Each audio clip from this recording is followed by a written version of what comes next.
Que Dieu vous bénisse. Bonjour à tous. Bonjour à tous. Soyez bénis dans le nom de Jésus. Bonjour à tous. Que Dieu vous bénisse. Que Dieu vous bénisse. Que Dieu vous bénisse. Soyez fortement remplis de la présence de Jésus. Soyez fortement remplis de la grâce de Dieu. Soyez bénis dans le nom de Jésus. Soyez investis de la présence du Seigneur. Soyez équipés de la grâce de Dieu. Que Dieu vous bénisse. Que Dieu vous bénisse. Que Dieu vous bénisse dans le nom de Jésus-Christ de Nazareth. Soyez investis de la présence de notre Seigneur Jésus-Christ. Que Dieu puisse vous faire le plus grand bien. Que Dieu puisse vraiment se révéler à vous. Alléluia. Que Dieu puisse vous parler. Amen. Oui, peut-être que la nuit est tombée, mais notre Seigneur brille encore de mille feux. Oui, notre Dieu existe encore. Il est le même hier, aujourd'hui et éternellement. Qu'importe ce que tu es en train de traverser, sache qu'il y a encore un espoir. Même si que tu es peut-être tombé dans le péché aujourd'hui, il est écrit dans la parole de Dieu. Alléluia, il renouvelle sa miséricorde pour nous chaque matin. La miséricorde de Dieu est encore là. Tant que tu as un souffle de vie, c'est que Dieu te donne l'opportunité de te rattraper. Dieu te donne l'opportunité de le choisir. Dieu te donne l'opportunité de changer. Que Dieu vous bénisse grandement, alléluia, car sa miséricorde triomphe du jugement. Et je crois qu'aujourd'hui, sa miséricorde triomphe dans ta vie. Car simplement, si tu es en train d'écouter ce live, c'est que Dieu a encore envie de te faire miséricorde. C'est que Dieu a encore envie d'ouvrir tes yeux afin que tu comprennes les voies de notre Seigneur. Alors vraiment que tu sois béni au-delà de toute mesure. Je veux que tu puisses avoir la foi et croire que ton Dieu est vivant. Je veux que tu puisses avoir la foi et croire que ton Dieu est réel, que ton Dieu vit éternellement et que rien ne pourra déchoir notre Dieu de son trône. Alléluia. Il est Dieu et il restera Dieu pour toujours. Alléluia. Donc qu'un cœur soit dans la joie, qu'un cœur soit dans la dégresse de ce que Jésus règne. Alléluia. Notre Dieu a payé le prix. Le châtiment qui devait tomber sur nous est tombé sur Christ afin que nous puissions demeurer et rester dans la paix. Alléluia. Alléluia. Vraiment que la gloire lui soit donnée. Gloire soit rendue à notre Seigneur Jésus-Christ. Alors je t'invite à inviter quelqu'un à regarder ce live.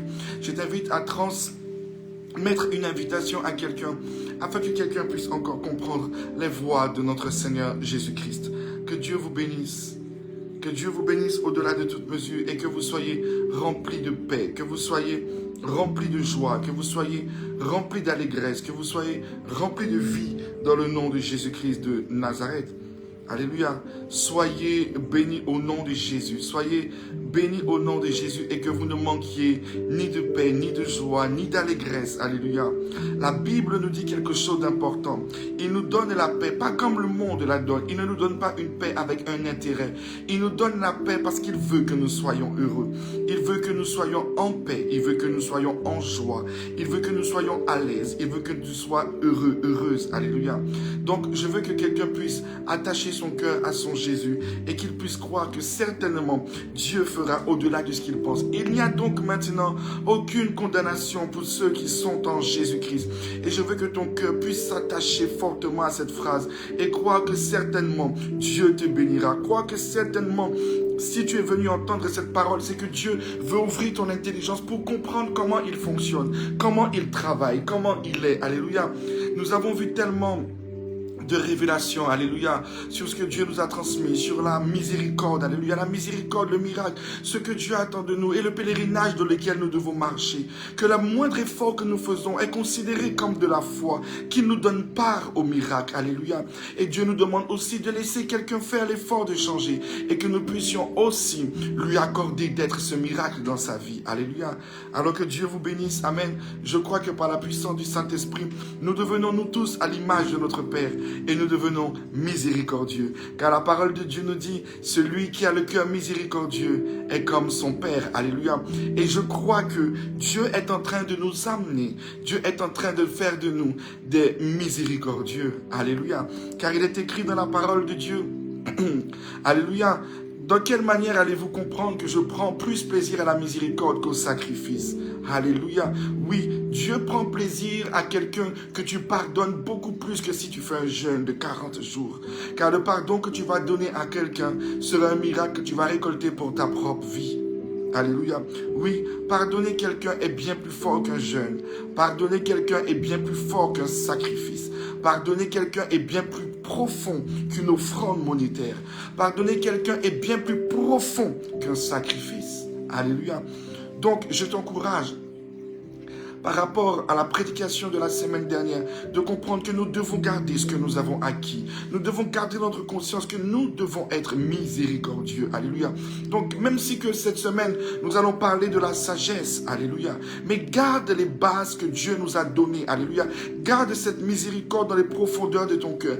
Garde cet amour que Dieu nous a transmis afin que nous puissions encore vivre pleinement le miracle. Alléluia. Hier, nous avons eu un culte magnifique. Amen.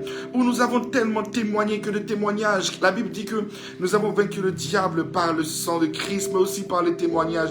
Et hier, la victoire de Christ s'est manifestée. Alléluia.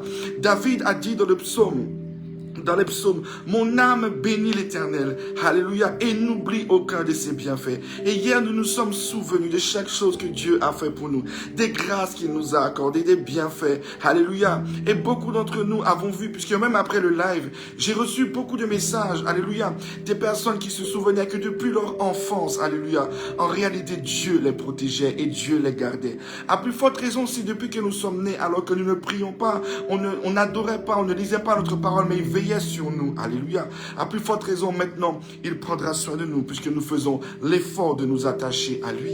Alléluia. Vraiment, que Jésus-Christ soit glorifié. Alléluia. À lui soit la gloire. À lui soit l'honneur. À lui soit la sagesse. Au siècle des siècles. Alléluia. J'ai vraiment envie que quelqu'un puisse dire, je donne gloire à Dieu. Amen. Nous sommes encore dans cette atmosphère où nous avons vu que Dieu fait tellement que nous savons qu'il fera encore.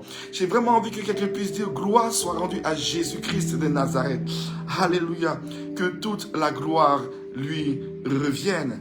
Alléluia. Je vous bénis dans le nom de Jésus. Je vous bénis au nom de Jésus. Je vous bénis dans le nom de Jésus. Et je déclare que là où il y a une situation que tu paraissais insurmontable, là où il y a une situation que tu pensais que Dieu n'était pas capable d'intervenir, je déclare et je prophétise que Dieu interviendra en ta faveur. Il te relèvera au nom de Jésus-Christ de Nazareth. Excusez-moi. Il te fera du bien au nom de Jésus-Christ de Nazareth. Vous savez, il y a une chose que j'aime avec Jésus. Alléluia. Je vais donner ce petit témoignage. J'étais parti prêcher l'évangile à Rivière-Salée. Alléluia. C'était un temps où j'allais de commune en commune et j'allais dans des petits locals, dans les lieux que les maires nous donnaient l'autorisation de prêcher l'évangile. Alléluia. Et vous savez, il y a une phrase que j'aime dire à Jésus de Nazareth. Je lui dis souvent, et au milieu de cette salle, il y avait des grands, il y avait la femme du maire, il y avait la bourgeoisie, alléluia, il y avait des personnes, des femmes des pilotes d'avion, il y avait aussi, il y avait toutes les classes qui étaient venues en fait assister à cette évangélisation, alléluia. Et il y avait des personnes qui ne pouvaient pas enceinter, que le médecin a dit qu'ils n'étaient pas capables d'accoucher. Et je me souviens que je n'ai pas imposé les mains à quelqu'un, alléluia, car c'est quelque chose que je n'aime pas faire, parce que j'aime quand Jésus montre qu'une fois que son nom est invoqué et que nous nous rassemblons pour parler de lui, il est là, il a envie de faire du bien à quelqu'un. Alors il y avait des femmes, allez, j'ai prêché l'évangile. Et il y avait des femmes qui ne pouvaient pas enceinter. Alléluia. Et ces femmes ont donné leur vie à Jésus. Elles se sont avancées. Alléluia. Elles ont donné leur vie à Jésus. Et j'ai levé la voix devant tous ces gens, devant toutes ces classes. Et j'ai dit à Jésus-Christ, Seigneur, c'est ton nom que j'invoque. Je ne suis pas en train d'invoquer Bouddha. Je ne suis pas en train d'invoquer un autre Dieu. Je ne m'appuie pas sur ma force. Je n'ai pas fait de gris-gris. Je ne suis pas allé voir un marabout. Mais je viens simplement enseigner ce que mon apôtre, mon pasteur m'a enseigné, ce que la Bible me dit, la grandeur de Jésus de Nazareth. Si tu es vrai dans ta parole, alors glorifie ton nom, Seigneur, et viens donner à chaque personne ce dont ils ont besoin. Tu connais le besoin et le désir de chacun. Si tu ne les exauces pas, je n'aurai pas honte. Alléluia. Car je n'ai pas dit au nom d'Enoch. Je n'ai pas dit au nom de Déborah. Je n'ai pas dit au nom d'une église. Je n'ai pas dit au nom des évangéliques. J'ai dit dans le nom de Jésus-Christ de Nazareth. Alléluia.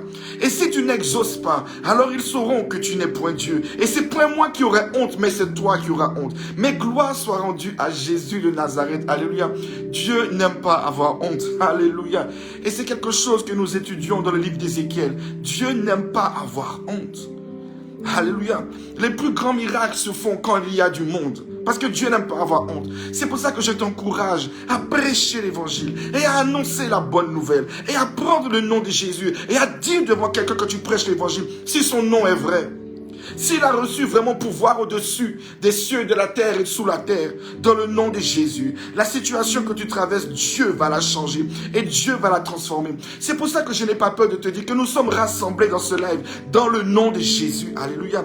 Nous ne sommes pas venus écouter un homme. Non, tu n'es pas venu m'écouter, mais tu es venu écouter la parole révélée de ce Jésus. Alléluia. Et le simple fort que tu es venu écouter se lève dans le nom de Jésus de Nazareth. Dieu fortifie ta vie. Dieu efface tes dettes. Dans le nom de Jésus de Nazareth, Dieu connaît ton besoin. Dieu connaît ta situation. Et dans le nom de Jésus, il glorifie son nom dans ta vie en te faisant du bien. C'est pour ça que je n'ai pas peur de te dire, sois béni au nom de Jésus. Sois béni au nom de Jésus. Sois béni au nom de Jésus-Christ de Nazareth. Alléluia. Que vraiment Dieu soit glorifié, que Dieu soit honoré et que toute la gloire ne revienne qu'à ce Dieu. Sois béni au nom de Jésus. Alléluia. Tu manques de quelque chose, que Dieu te le donne. Alléluia. Tu manques de vie, que Dieu te le donne. Alléluia. Nous ne sommes pas venus à une conférence, alléluia, en train de regarder quelqu'un qui fait des tours de passe-passe. Nous ne sommes pas venus regarder un jeune pasteur en train de prêcher. Non. Nous sommes venus à la rencontre de Jésus-Christ, le pain révélé, l'agneau de Dieu. Et tout ce moment est concentré sur lui. Alléluia. Tout ce moment est concentré sur sa sagesse. Alléluia. Et aujourd'hui est un moment où Dieu va nous parler de sa sagesse. Alléluia. Alléluia. Nous allons encore apprendre aujourd'hui une part de notre Dieu et comment Dieu fonctionne. Alléluia. Alléluia. Que Dieu soit glorifié. Que Dieu soit glorifié. Que Dieu soit glorifié. Fermez-moi la porte, s'il vous plaît. Alléluia. Soyez bénis dans le nom de Jésus. Soyez bénis et richement bénis dans le nom de Jésus.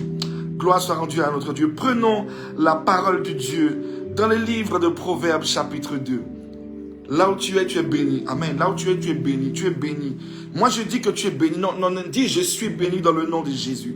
Je veux que tu t'appropries cette bénédiction. Je veux que tu t'appropries cette bénédiction. Dis, je suis béni dans le nom de Jésus. Je suis réellement béni dans le nom de Jésus. Approprie-toi cette parole, parce que c'est ce que Jésus a dit. Alléluia. Dis, je suis béni dans le nom de Jésus-Christ. Alléluia. Je suis béni. Tu es béni. Nous sommes bénis.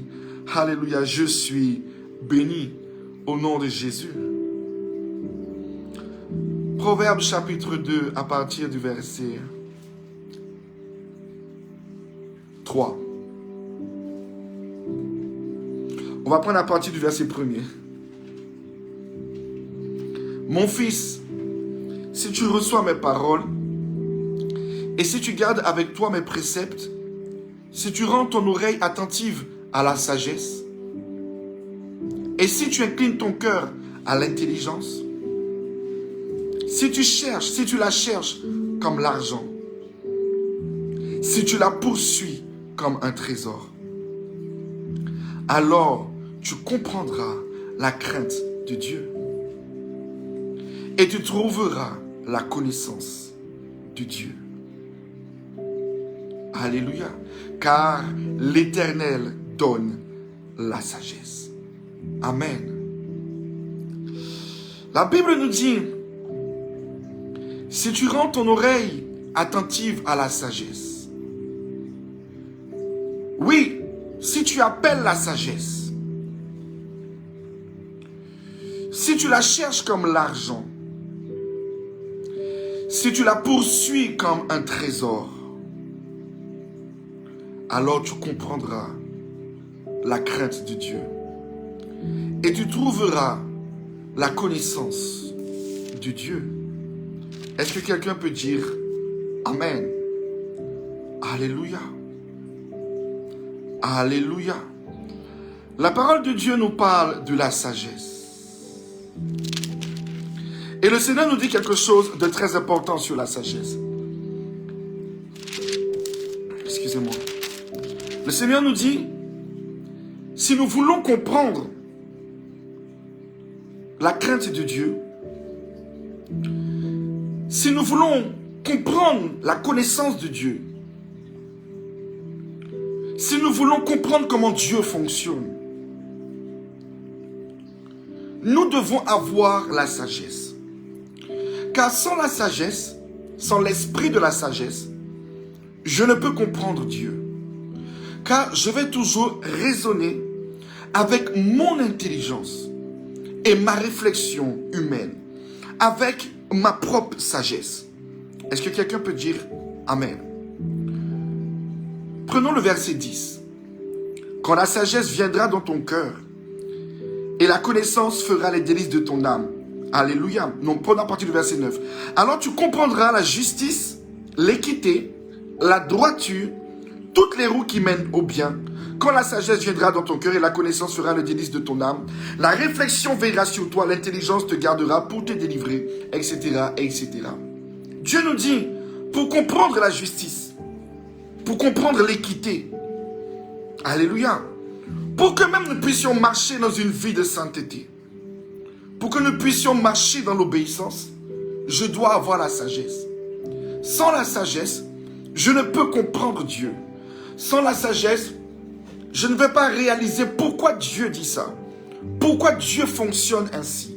Pourquoi Dieu travaille ainsi. Alléluia. Je vais penser que craindre Dieu, c'est avoir peur de Dieu. En fait, les voies de Dieu sont impénétrables, ne l'oublions pas. Et pour pouvoir cerner Dieu, pour pouvoir comprendre Dieu, pour pouvoir réussir à marcher dans les voies de Dieu, je ne dois pas avoir ma sagesse, ni même là mon intelligence. Alléluia. Mais pour réussir, je dois avoir ce... Pardon. Je dois avoir ce que Dieu appelle sa propre sagesse. Mais regardons ce que Dieu nous dit. Pour acquérir cette sagesse, alléluia, non seulement je dois l'appeler, mais le verset qui me plaît, c'est que Dieu dit, je dois la chercher comme l'argent. Aujourd'hui, nous naissons, nos parents nous nourrissent, ils nous envoient à l'école, dans le but que nous puissions avoir un bon travail. Alléluia. Si nos parents veulent que nous puissions étudier pour avoir un bon travail, c'est parce que le bon travail est que nous puissions avoir beaucoup d'argent, que nous soyons à l'aise dans notre vie. Est-ce que quelqu'un peut dire Amen? Mais la Bible nous dit quelque chose. Nous devons chercher la sagesse comme nous cherchons l'argent. Ça veut dire que la sagesse ne s'acquiert pas du jour au lendemain. Alléluia. Mais nous allons l'acquérir à force de chercher, à force d'étudier, à force de méditer. Est-ce que quelqu'un comprend? Pour comprendre Dieu, je veux que quelqu'un comprenne. Pour comprendre comment Dieu fonctionne, quelqu'un ne va pas venir sans avoir étudié, sans avoir eu le désir de réussir. Car celui qui veut de l'argent a un désir d'avoir de l'argent. Je veux beaucoup d'argent, c'est un désir. Même les pauvres, alléluia, ont le désir. Les riches qui en ont encore le désir, alléluia. Ceux qui, nous prenons l'exemple de Bezos, alléluia, le patron d'Amazon. Malgré qu'il a l'argent à ne pas savoir quoi faire, il le désire encore et il le cherche. Alléluia. Mais Jésus dit que si tu veux acquérir la sagesse qui vient de Dieu, je dois avoir le même désir. Je veux la sagesse de Dieu. Je veux et je dois avoir la compréhension de comprendre que c'est cette sagesse qui fera de moi ce que Dieu veut. De la même manière que je crois que c'est l'argent qui fera de moi ce que je veux. Je dois comprendre que c'est la sagesse qui fera de moi ce que Dieu veut. Sans la sagesse, je ne peux pas comprendre le royaume. Alléluia. Alléluia. Est-ce que quelqu'un comprend la parole de Dieu? La Bible nous dit que je dois la chercher comme l'argent. Tu es prêt à te lever à 6 heures du matin pour avoir l'argent. Tu es prêt à avoir un travail le matin et tu es prêt à avoir un travail la nuit pour avoir l'argent. Certains sont prêts à se prostituer pour avoir l'argent. Certains sont prêts à voler pour avoir l'argent. Certains sont prêts à des sacrifices pour avoir l'argent. Certains sont prêts à tellement de choses pour avoir l'argent. Mais qu'es-tu prêt à faire pour acquérir la sagesse de Dieu? Beaucoup de personnes ne s'intéressent pas à la sagesse de Dieu parce qu'ils n'en voient pas l'efficacité. Et après ils disent, mais quand je lis la Bible, je ne comprends rien. Mais je comprends rien quand je lis la Bible. Je ne comprends pas que le pasteur prêche. Mais je ne comprends pas les choses de Dieu. Je ne comprends rien. Mais tout ce qui est du monde, tu comprends. Parce que tu as grandi dedans. Tu es allé à l'école, tu es allé à la maternelle, tu es allé au CP, tu es allé après dans les grandes classes, après tu es allé au collège, au primaire, au collège, après tu es allé au lycée, après tu es allé à l'université. Donc tu avais plusieurs étapes pour acquérir comment gagner de l'argent. Est-ce que quelqu'un comprend? Tu as fait plusieurs choses, alléluia. Et pendant qu'on était en train de t'enseigner comment acquérir de l'argent, ça ne t'intéressait pas, alléluia. Tu ne comprenais pas vraiment la valeur. Mais quand tu as commencé à grandir, alléluia, tu as commencé à t'intéresser à l'argent parce qu'il y a des factures à payer, il y a ci à résoudre, alléluia. Mais la sagesse, c'est pareil. Lorsque je commence à voir que je prie, mais il n'y a pas vraiment d'exaucement, on me dit de lire la Bible, mais je ne comprends rien. Je vais à l'église, mais je ne sais même pas c'est quoi craindre Dieu. Je n'ai pas de vision, je n'ai pas de révélation. Je commence à comprendre que la sagesse a de la valeur. Et c'est là que je comprends ce passage. C'est là que je comprends cette vérité. Sans la sagesse, je ne peux pas comprendre Dieu. Sans la sagesse, je n'aurai pas la connaissance. Sans la sagesse, je n'aurai pas l'intelligence. Alléluia. Je comprends que sans la sagesse de Dieu, je vais être un chrétien nul et médiocre. Je vais simplement être à l'église pour être à l'église. Je vais être chantre pour être chantre. Alléluia. On va me dire de prier, je vais prier pour prier. Alléluia. Mais je ne vais jamais rentrer dans la grandeur de ce que Dieu attend de moi. Parce qu'en réalité, je pige rien. Je comprends rien. Je ne sais même pas pourquoi vraiment je dois me sanctifier. Je ne sais même pas pourquoi je dois faire ainsi. En réalité, je comprends rien. Parce que je ne cherche pas la base. Je ne cherche pas l'essentiel. Est-ce que quelqu'un peut dire Amen? Je ne cherche pas la sagesse. Est-ce que quelqu'un peut dire Amen? Est-ce que quelqu'un peut dire Amen? Alléluia. Alléluia. Alléluia. Alléluia. Que quelqu'un puisse dire, j'ai besoin de la sagesse. J'ai besoin de la sagesse. Alléluia. Si nous ne possédons pas la sagesse, nous n'allons pas posséder le royaume. Si nous ne possédons pas la sagesse, nous n'allons pas posséder la force de notre Dieu. Si nous ne possédons pas la sagesse, nous n'allons pas posséder le miracle dans toute sa plénitude que Dieu veut nous donner. Parce que nous ne saurons pas comment Dieu travaille, ni comment Dieu fonctionne. Alléluia. C'était simplement une introduction. Alléluia. Aujourd'hui, nous allons voir quelque chose d'important. Nous allons voir la sagesse de Dieu, qui est complètement différente de notre sagesse. Et quand Dieu m'en a parlé, je vous avouerai que j'ai été choqué. J'ai été choqué parce que ce n'est pas notre mode de fonctionnement. Alléluia. Ce n'est pas notre mode de fonctionnement. Alléluia.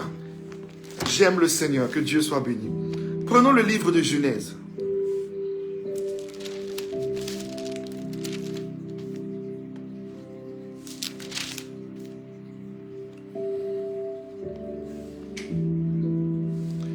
Le livre de Genèse, on va prendre à partir du verset 16. Nous allons voir la sagesse de Dieu et après nous allons voir à quel point elle diffère de la nôtre. Pour comprendre le profond gouffre qu'il y a entre nous et Dieu. Et que si nous ne cherchons pas à posséder la sagesse, nous n'allons pas acquérir les grandes richesses que Dieu veut nous donner. Genèse 2, à partir du verset 16. L'Éternel Dieu donna cet ordre à l'homme. Tu pourras manger de tous les arbres du jardin, mais tu ne mangeras pas de l'arbre de la connaissance du bien et du mal. Car le jour où tu en mangeras, tu mourras. Alléluia. Alors, nous allons analyser. Dieu a créé les cieux et la terre. Dieu a créé, il a séparé les ténèbres, etc., etc. Il a créé les arbres, il a créé les animaux, il a créé Adam, alléluia. Et quand Dieu parlait, quand Dieu a créé les arbres, alléluia, il a dit tout est bon et parfait. Il n'y a rien qui a déplu à Dieu. Dieu a créé Adam, Dieu a créé Ève, alléluia. Et Dieu était heureux de sa création. Dieu avait tout créé. Et quand nous lisons la Bible, il dit quelque chose d'extraordinaire. Il dit par exemple,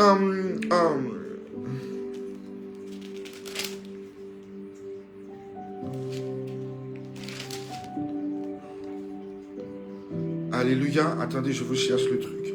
Voilà, par exemple, il dit au verset 24 de Genèse chapitre 1er, Dieu vit que cela était bon. Amen. Donc, tout ce que Dieu a créé, quand il regardait, quand il a vu les arbres qu'il a mis, il a trouvé que c'était bon. Amen. J'ai une question à vous poser. Notre Dieu est omnipotent, omniscient, omniprésent et tous les omnis qui existent sur la terre. Nous ne pouvons pas l'étonner. Il connaît le passé, le présent et l'avenir. Alléluia. Il connaît toutes choses. Alléluia. Et voyons que quand Dieu a créé toutes ces choses, dans le plan parfait de Dieu et dans ce que Dieu a trouvé bon, Dieu a trouvé bon que l'arbre de la connaissance du bien et du mal soit planté. Est-ce que quelqu'un peut dire amen? Dieu a trouvé bon que un arbre d'une occasion de chute pour ce qu'il avait créé soit planté. Lorsque Dieu a planté l'arbre de la connaissance du bien et du mal, cela lui a paru parfait. Et voilà que maintenant, il n'aurait pu ne pas le révéler à Adam. Mais il va bien faire en sorte qu'il l'a bien créé. Tous les anges ont vu. Il sait que le diable a vu. Oh, j'aime Jésus. Alléluia. Il va bien faire en sorte de prévenir Adam et Ève pour leur dire, vous voyez, vous pouvez manger de tout. Mais l'arbre de la connaissance du bien et du mal, je ne veux pas que vous en mangiez. Et voilà que quand j'étais au travail, j'entends le Seigneur qui me dit, puisque tout ce que je vous enseigne, c'est pendant que je travaillais que Dieu me parlait. J'entends le Seigneur qui me dit, est-ce que tu sais que c'était ma sagesse? Beaucoup de personnes parlent de la sagesse. Mais personne n'a compris que quand j'ai tout créé, je l'ai créé par sagesse. Quand j'ai créé le jardin d'Éden et que j'ai placé l'homme, ce que beaucoup de personnes sont devant moi à dire, mais pourquoi Dieu a mis l'arbre de la connaissance du bien et du mal? Pourquoi Dieu a mis ça? Pourquoi? Aujourd'hui, je vais te dire, j'ai construit l'humanité par la sagesse. Dans ce jardin, c'est la preuve de mon ultime sagesse. Ce que vous les hommes, vous ne pouvez comprendre. Ça aurait été avec une pensée humaine et avec notre réflexion et notre intelligence.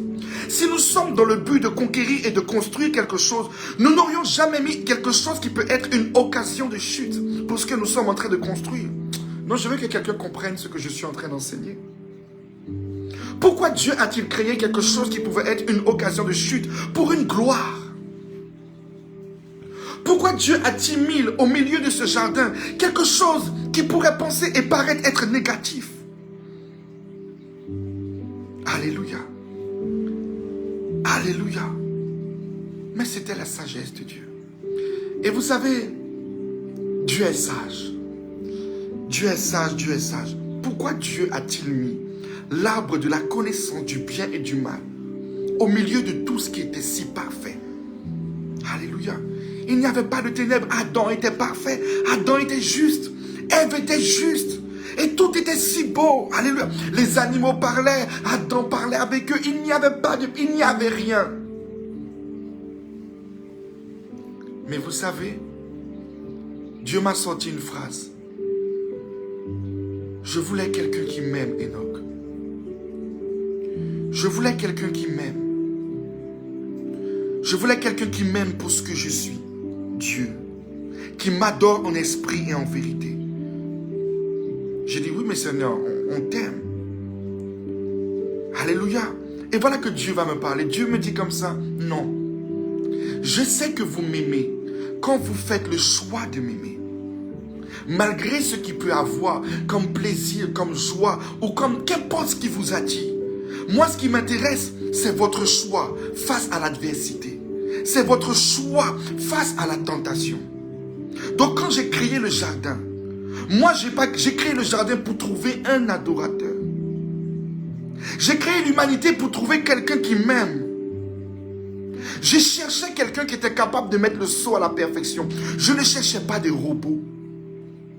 Donc quand j'ai créé le jardin, j'ai donné le choix à l'homme de choisir entre moi et ce qui pourrait paraître être meilleur. Tu penses qu'on peut m'étonner, moi, Dieu? Tu penses que je ne sais pas que le diable serait venu parler à Ève et Adam? Je savais. Mais j'étais déjà préparé à payer le prix de la rédemption. Parce que, non, j'aime Dieu. Alléluia. Non, Dieu me sortit. Je préfère un enfant qui s'égare, qui se trompe, qui se brûle, qui revient vers moi de tout son cœur, que quelqu'un qui est faux et qui fait semblant de me contempler, mais qui n'a jamais fait le choix de m'aimer ni de me servir. J'ai dit non, Dieu, waouh. J'ai dit Jésus de Nazareth. J'ai dit Jésus, non, Dieu. Non, c'était ça, il dit, voici ma sagesse. Et le problème avec les humains, c'est qu'ils font tout pour empêcher à leurs enfants. Ils font tout. Ils ont une femme, ils essaient de manipuler, de tromper. Ils essaient d'essayer. Non, je veux l'épouser. Ils empêchent à tel homme de s'approcher. Ils empêchent à tel homme de s'approcher. Mais dis-moi, quand tu empêches à tout le monde de l'approcher, ben elle va t'épouser par dépit. Mais ce ne sera pas un amour vrai. Ce ne sera pas un amour pesé. Ce ne sera pas un amour sincère. Parce qu'en fait, vous ne donnez pas le libre arbitre aux gens de choisir. Voilà pourquoi je n'impose rien à personne. Car je cherche un adorateur. Je cherche quelqu'un qui m'aime. Et c'est ça la sagesse. Donner l'opportunité à quelqu'un de faire son choix. Voilà pourquoi l'évangile n'est pas une obligation. Je n'oblige personne. Il n'y a pas de condamnation. Fais ton choix. Fais ton choix. Et c'est ça la sagesse de Dieu. J'ai donné à l'homme l'opportunité de faire son choix. Dans la perfection, oui. L'arbre de la connaissance du mal faisait partie de la perfection. Car la perfection est de faire le choix. Tu auras beau priver ton enfant. Tu auras beau priver ton enfant. Tu auras beau le priver. Tu penses que c'est comme ça que tu l'éduques. Tu penses que c'est comme ça que tu feras de lui un homme meilleur. Tu penses que c'est comme ça que tu feras de lui. Tu te trompes. Car Dieu ne te confine pas. Dieu préfère que tu te brûles. Et quand tu as brûlé tes mains, tu reviens vers lui. Avec un cœur, j'ai fait le choix. J'ai compris que c'est toi le meilleur. J'ai compris que c'est toi le Rédempteur. J'ai compris qu'en réalité, alléluia, cet homme et cette femme ne peuvent pas me combler. Voilà pourquoi il dit que sa miséricorde durera toujours. Parce que ce que tu as pensé être une épreuve et tu dis à Dieu, mais où étais-tu pendant que j'étais en train de marcher? Était une sagesse de Dieu. Où étais-tu quand je me suis brûlé? C'était une sagesse de Dieu. Où étais-tu quand je suis tombé? C'était une sagesse de Dieu. Maintenant, dans ta douleur et ton cri, tu fais un choix véritable.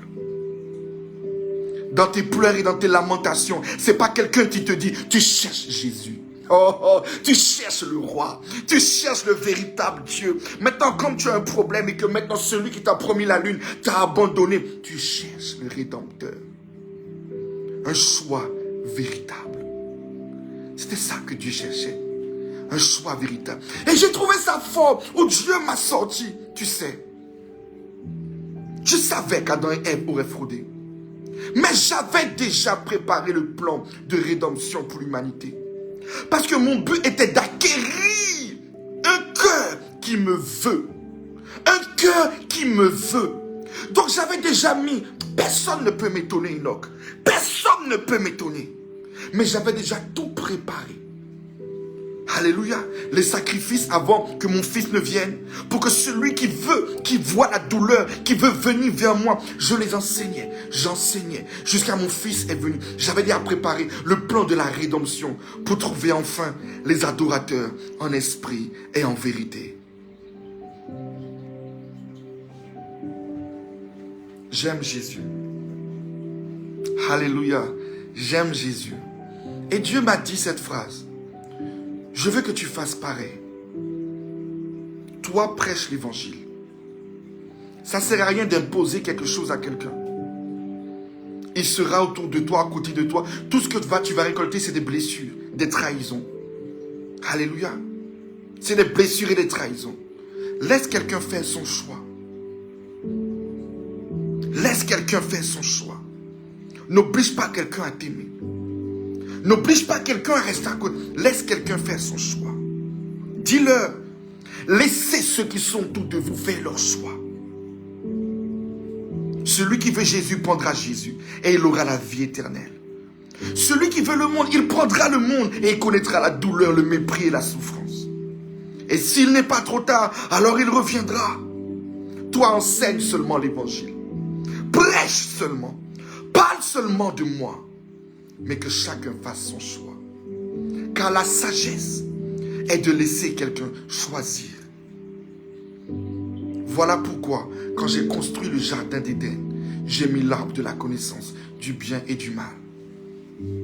Car je cherchais un cœur. Pas une parole, pas de la bouche, mais je cherchais un cœur. Alléluia. Non, vous savez, peuple de Dieu, j'ai dit non, Dieu est trop fort. Dieu est trop fort.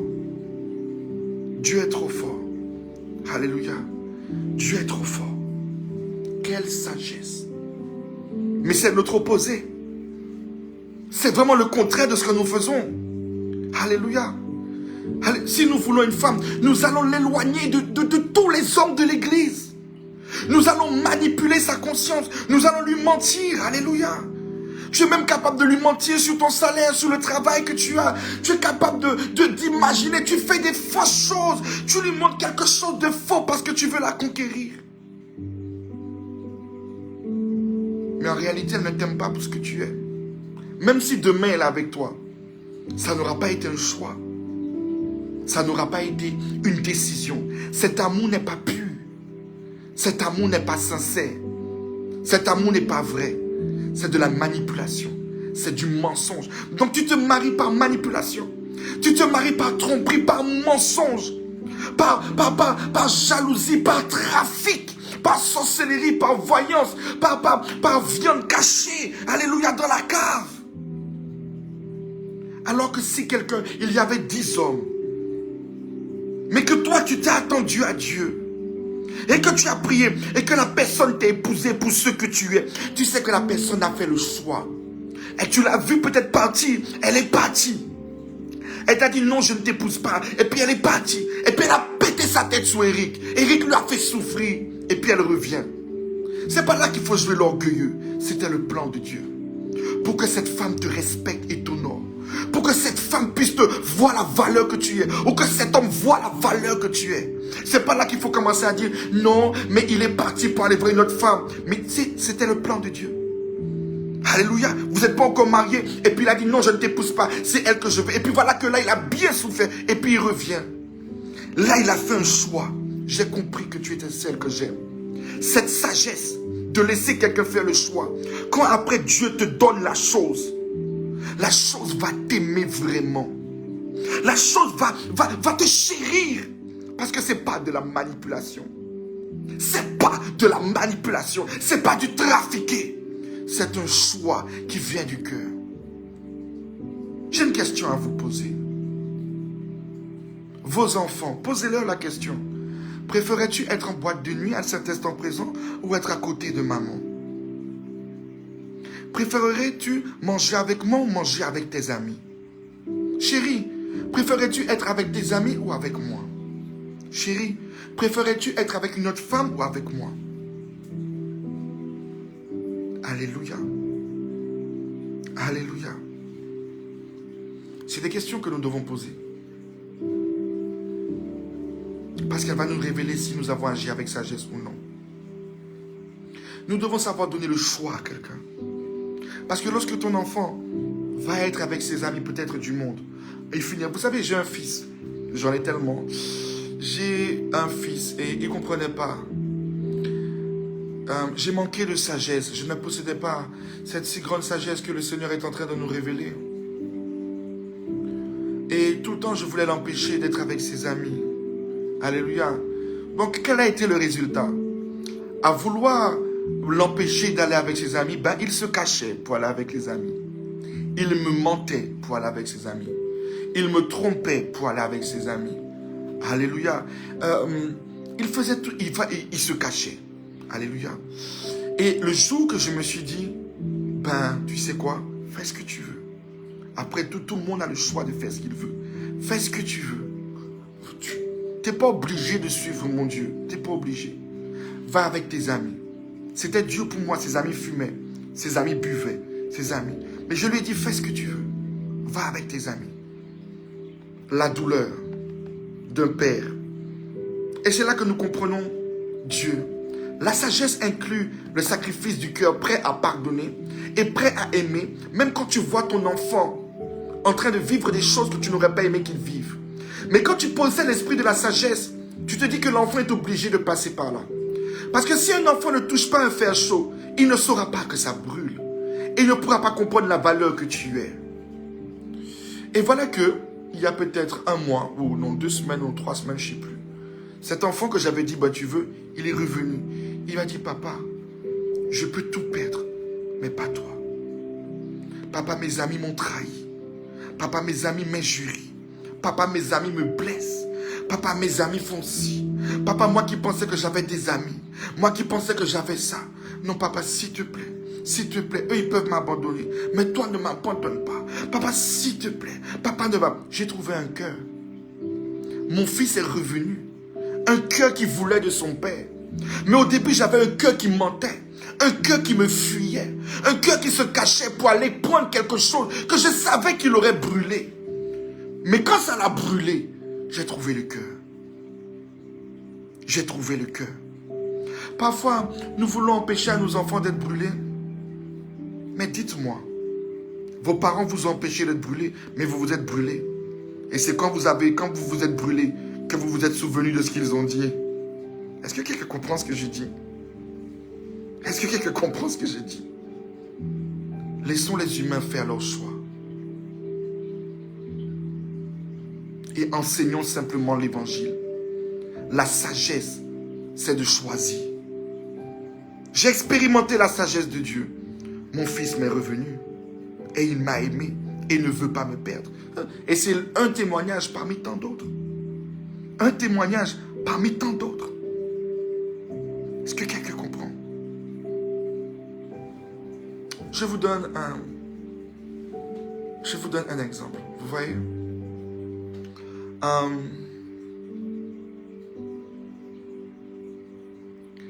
Il y a beaucoup de femmes qui m'ont demandé en mariage. Mais vous savez, j'ai fait un choix calculé et précis. Parce que il n'y a personne avec qui je peux dormir, où je peux vivre cette paix quand je dors, si ce n'est à côté de ma femme Déborah. C'est incroyable. Je peux avoir toutes sortes de problèmes ou toutes sortes de maladies. Quand je suis à côté d'elle, tous les problèmes disparaissent. Je n'ai peut-être pas de maman, je n'ai peut-être pas de papa pour me conseiller, mais aujourd'hui en elle, j'ai plus qu'un père ou une mère. Vous comprenez ce que j'ai dit? Ça aurait été peut-être une sagesse humaine. J'aurais peut-être épousé une fille plus jeune.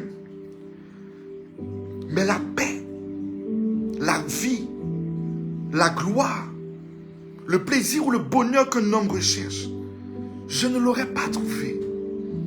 Une femme qui puisse voir mes erreurs et me corriger et m'amener dans la gloire. Non, mais quelle sagesse Dieu a eue en me donnant une femme comme ça. Non, je ne sais pas. Non, vous voyez, ne pas comprendre, ne pas vivre selon la sagesse humaine se prouve dans ce que nous vivons dans notre futur. C'est vrai que pour le moment, nous sommes séparés à cause de l'œuvre et du Covid. Mais croyez-moi, il n'y a rien de plus paisible qu'une femme donnée par la sagesse de Dieu. Une femme que Dieu t'a donnée et choisie. Parce que j'ai analysé, il n'y a rien qui me donne la paix comme elle. Quand je suis couché ou quand je suis dans les problèmes. Alléluia. J'aurais pas dire que j'ai un meilleur ami, que j'ai une soeur ou que j'ai deux meilleurs amis, alléluia, ou que j'ai beaucoup d'enfants. Mes enfants peuvent m'entourer. Mes enfants peuvent essayer de me faire rigoler. Mes meilleurs amis peuvent essayer. Mais quand elle, je vais être bien. Mais mon cœur ne sera jamais satisfait. Mais quand elle est bien, je suis bien. Quand elle me donne la paix, j'ai la paix. Et ça, c'était la sagesse de Dieu. Un crayon incompréhensible pour les hommes. Alléluia. Mais sagesse pour Dieu. Parce qu'elle connaît mes faiblesses, mes défauts. Mais elle me guérit et me change. Ça, c'était une sagesse. Vous voyez, dans le plan de Dieu, dans la sagesse de Dieu, il y a un choix à faire. Il y a une décision à faire. Mais sache que quand tu fais le choix de prendre ce que Dieu veut te donner, ce que Dieu veut t'inculquer, crois-moi, tu seras heureux ou tu seras heureuse. Donc, je vous encourage, Église de Dieu, à pouvoir prendre cette sagesse et de ne pas manipuler ou mentir pour pouvoir trouver ce dont vous avez besoin. Même si tu es chauve, petit, court, blanc, yeux gris, yeux marrons, yeux bleus, maigre, alléluia, ne manipule pas une femme pour l'épouser. Ne manipule pas un homme pour l'épouser. Ne manipule pas tes enfants pour l'aimer. N'essaye pas de leur faire croire que toi, tu étais meilleur qu'eux. Laissons le choix à chaque personne. Prions, jeûnons. Mais que quelqu'un soit à côté de toi parce qu'il a fait le choix. Que quelqu'un t'appelle son ami parce qu'il a fait le choix. Que quelqu'un dise son meilleur ami parce qu'il a fait le choix. Parce que celui qui fait le choix restera à côté de toi toujours. Celui qui a fait le choix d'être ton ami ne te lâchera pas. Celui qui a fait le choix de t'aimer ne te lâchera pas. Si tes enfants ont fait le choix d'être tes enfants, ils resteront tes enfants jusqu'à ton dernier souffle. Même si que tu les as mis au monde, laisse-leur le choix de te choisir. Alléluia. Laisse-leur le choix. Car celui qui fait le choix, il y aura la tempête, il y aura la faiblesse, il y aura l'erreur, il y aura les compris. Mais il connaîtra ta valeur. Et on va grandir ensemble. C'est ça, la sagesse de Dieu. La sagesse de Dieu. Alléluia. Alléluia. Alléluia. Alléluia. Que Dieu vous bénisse. Que Dieu vous bénisse, que Dieu vous bénisse. Que Dieu vous bénisse, que Dieu vous bénisse et que Dieu vous bénisse. Que Dieu bénisse ma femme au-delà de toute mesure. Que Dieu bénisse mon fils Johan au-delà de toute mesure. Que Dieu bénisse tous ceux qui croient en Jésus-Christ. Que Dieu puisse nous affermir et nous permettre de comprendre qu'est-ce que la crainte de Dieu. Car la crainte de Dieu est de craindre de passer à côté du bonheur que Dieu a prévu pour nous. Alléluia. Alléluia. Alors que Dieu vous bénisse et que le Saint-Esprit continue à se révéler même après ce live, afin que vous puissiez posséder quelque chose de vrai à vos côtés. Que quelqu'un fasse le choix de vous aimer tel que vous êtes. Soyez bénis.